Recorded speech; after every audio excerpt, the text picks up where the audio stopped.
In this week's BlizzPro Weekly, World of Warcraft introduces patch 5.4 to the public test realms, BlizzPro is hosting a Barcraft in Kansas City, new Diablo 3 console pre-order bonuses and exclusives revealed at E3, Hearthstone gives us a major game update, and the Beard gives his own take on the upcoming console war. Hey guys, welcome to the newest episode of BlizzPro Weekly. As always, I'm your host, Chris the Beard, looking fantastic today. Arnoni, how's everybody doing? We have a teleprompter now. This is crazy, right? So first off, we want to talk, it's that time of year again, all right? The end of June, and time for another Mario Marathon, all right? Now, if you're a longtime fan of this show, you'll know that we did this last year. You know, we talked about it last year. We're probably going to talk about it again next year. It's a group of friends who get together and every year in a small town in Indiana, and they stream themselves playing various Mario titles to raise money for Child's Play charity, which is fantastic. It's one of the coolest things out there, very popular charity type, and they're starting their 6th year in a row. Now last year they raised over $112,000, and our fans helped raise over $1,000. Now all the money raised goes straight towards Child's Play charity, which is a fantastic charity. It buys games and toys for children's hospitals around the world. Now if you'd like to donate this year through BlizzPro, make sure you look for a donation link on the right-hand side of BlizzPro.com and give through there, and don't forget to tune in to Mario Marathon this weekend by visiting MarioMarathon.com. Really easy to remember. Now let's talk World of Warcraft. Here's the beef. So patch 5.4 has hit the PTR. Now it's considered by many to be the final patch for Mists of Pandaria, and it's coming out on the PTR. It's out now, actually. Now this is a big raiding patch. Well, players will get to siege Orgrimmar and take out the Horde Warchief Garrosh. Now there have been some cool features that we've learned about so far. Feature number 1 is called Flex Raiding. Now Flex Raiding is Blizzard's answer to the go-between from looking for raid and normal 10-man groups. So let's say you have 12 people who want to go on a raid. But of course, in normal raiding, you can only have a max of 10, and you're way below the number for a 25-man run. This is where Flex Raiding will come into play. Now you can raid with 12 people, and the raid will change its difficulty based on the amount of people you have in. So you can go anywhere from 10 to 25, anything in between, and the difficulty of Flex Raiding will be slightly lower than 10-man, slightly higher than looking for raid. So there will be item level gear that will be in between there as well. Now this feature is also great for those casual or social guilds who want to raid without being hardcore, and especially for those who frequently have to get pug players to fill their ranks. So this is good stuff. Feature number 2 is Virtual Realms. Now there are a set of realms that are sort of fused together and behave as though they are one cohesive realm.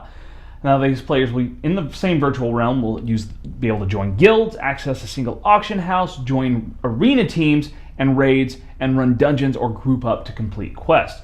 This is basically Blizzard's answer to the low population servers. One of the problems with cross-realm zones is while it gave the benefit of low population servers looking busy, it didn't give some of those other benefits, like the economy. And now in this case, you'll actually be able to share an auction house, you'll have more buying ability, more resources available for you, and you'll be able to make more money. Basically, this gives low population servers a big boost by combining them without having to lose your character or your name and identity. Feature number 3 are called the Proving Grounds. Now these are individual challenges based around your character spec. Give challenges for tanking, DPS, and healing, many other things, and it'll have 4 separate difficulties: Bronze, Silver, Gold, and Endless. Now Endless mode is going to allow you to go up against increasingly more difficult challenges to try and get a high score that you can compare with your guild mates or your friends. Now feature number 4 we don't know a lot about, but it's called the Timeless Isle. Now they will be releasing more information on this soon. Now what we do know, it's an island where you can pet battle tournaments will take place, which you know JR is just going absolutely bonkers for. I swear that guy just, like I've said, he rolls around naked with little toy, pets from World of Warcraft. It's his favorite thing. I don't know if he's done anything else in World of Warcraft since they've introduced the pets. And it seems it's not just JR. These have become popular enough that, there's a tournament system now with them, and we'll have more information on this as it arises. That's enough World of Warcraft, big patch 5.4. Let's talk StarCraft 2.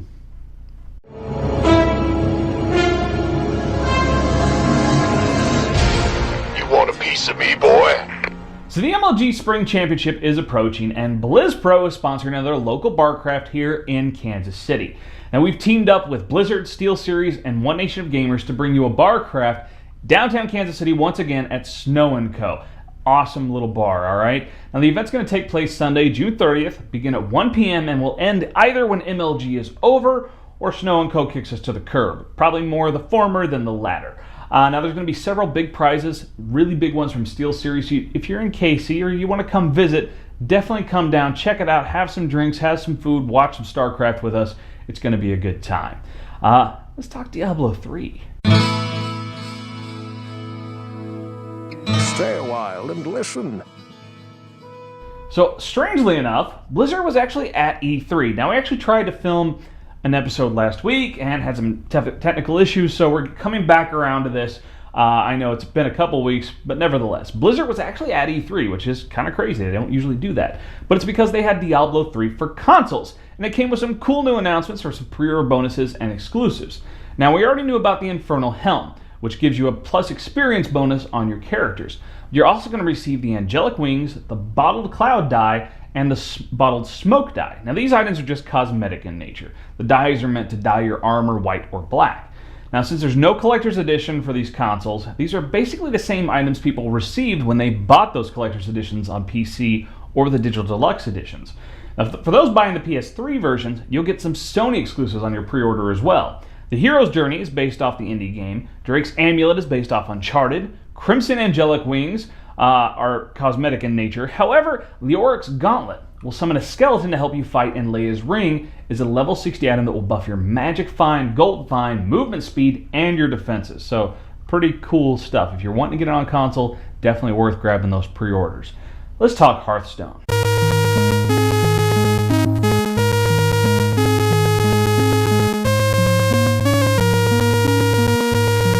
So Hearthstone, Heroes of Warcraft, the upcoming card game, released some new information recently about some changes they are making as it's quickly approaching the beta release. Now, here are some of these upcoming changes. First off, we have quests.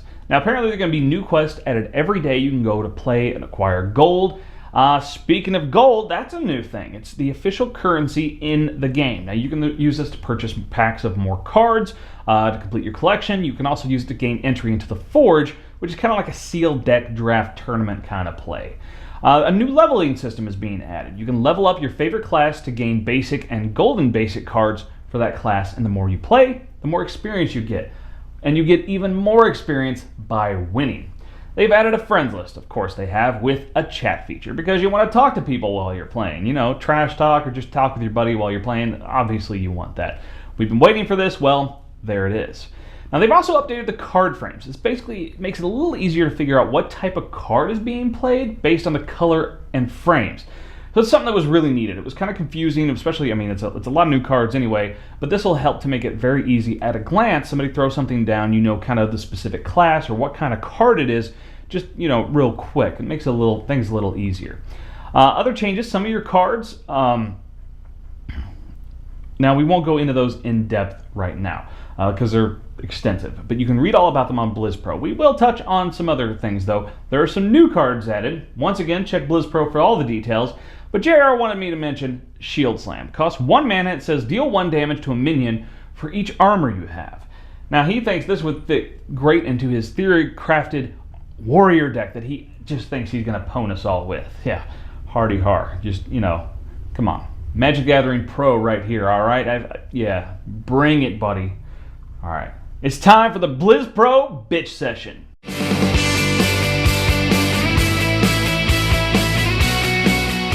So I'm taking over the BlizzPro bitch session this week because, I mean, how can we ignore all this stuff going on with the upcoming console war? Now, like I said, we recorded last week, and I'll tell you what, a totally different tone happened last week than I'm going to take this week. So I'm sorry you missed out on it, but it was a little more in line with how everyone else was reacting to Microsoft's decisions and the things that they were doing. But before I get into this, let me say I'm not a fanboy, all right? I own all 3 current-gen consoles and a gaming PC and a Vita. I truly believe that competition breeds innovation. So a healthy console war is great for the industry. It pushes everybody forward. Now, last week, like I said, I filmed this whole thing. It was a rant about Microsoft's pro-publisher, anti-consumer policies towards used and rental games, as well as the DRM, and I also talked about it from a mass market standpoint. But then, this week happened, and a new term was coined with Xbox 180, because Microsoft turned an about face, all right? There's no connecting beyond the initial setup now, so they ever 24 hours. No limitations on your used games, your rentals, or your borrowing. Problem is, though, we've lost a lot of cool stuff. And I read an article, and I'm sorry I don't remember the name of it, but they were talking about a quote from Henry Ford. When people were asking him, what people want, and he said if he gave his customers what they wanted, they would have a faster horse rather than a car. But he pushed forward. So, this is kind of what's happening here. What we're losing, you're no longer be able to play your games from the cloud on a friend's Xbox One. You have to take your disc with you. Once again, you'll no longer be able to just switch games on the fly without the disc. You have to switch discs just like you do now. The whole idea of borrowing and selling downloaded titles, gone. Not to mention there's things that we hadn't even thought of, like game-specific features that may have taken advantage of the DRMs, the sort of always-online connectivity that was going to have. For instance, Sunset Overdrive, Insomniac's game, they had talked about with the required every 24 hours that the game world itself would actively update, would download and update as you were playing. So things like that, that's going to be maybe a little harder to do. And the haters are going to hate. People were getting all pissed off at Microsoft still, even though they doubled back on this. But I truly believe in a couple of years, maybe less, this will just be anecdotal. We'll all be like, hey, you remember that one E3 where, Microsoft totally fucked it up, but, it turned out all right? The core lesson I think here is Microsoft just pushed a little too hard. I truly believe that a digital, downloadable video game, everything, that is the future. We're not there yet. And I'm not saying I want to rush to that point, but, Facebook has gone that way. You've got all these in-the-cloud games. Tablets, it's all digital. There's no sticking media in there to play a game, and there's lots of people playing games on tablets. Steam, PC in general, there's very little. I think I bought Skyrim on PC. I bought the disc, and all I did is I put the disc in, and it sort of spun up Steam and made Steam download the game. I mean, really, we don't have digital, discs, really, when it comes to PC anymore. It's just not a thing. It's all gone digital, and I think that really is the future, and that's not necessarily a bad thing. I think Microsoft just got ahead of the curve. The industry will eventually get there, but the consumers aren't ready, and maybe they just weren't ready for that push quite yet. But look at that list of features that we're losing, and that kind of sucks. That really makes you think, what other things are out there?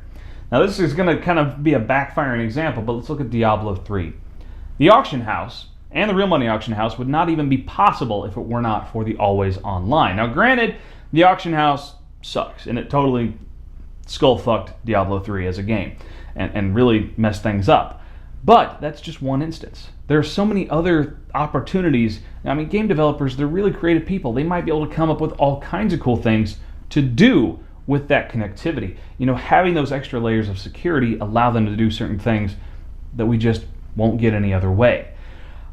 But still, we're at the point where consumers do need better internet to get that wider adoption of digital delivery before, consoles can really get there. I know there was a big outcry from a lot of troops, U.S. troops, that they're big gamers, play a lot of video games, but the internet out there, pretty sketchy when they're out in the Middle East. So there was a big outcry, and I think one day we'll get there. And hopefully these ideas that they have, they'll be able to push forward. Who knows? Maybe in a couple of years we'll get an SKU of an Xbox One that has no disk drive and utilizes this new sort of online architecture that they built up. In the meantime, I think people are happy. I think it's a two-horse race again. And I tell you what, if Microsoft decides to actually put out an Xbox Live subsidized pricing SKU, it'll be a whole different ballgame. But for the meantime, I'm just glad at least it's a two-console race once again.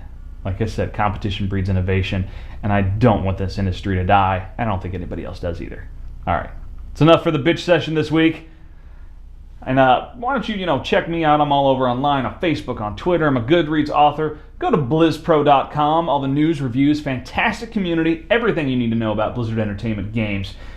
And stay beardy. Always beardy.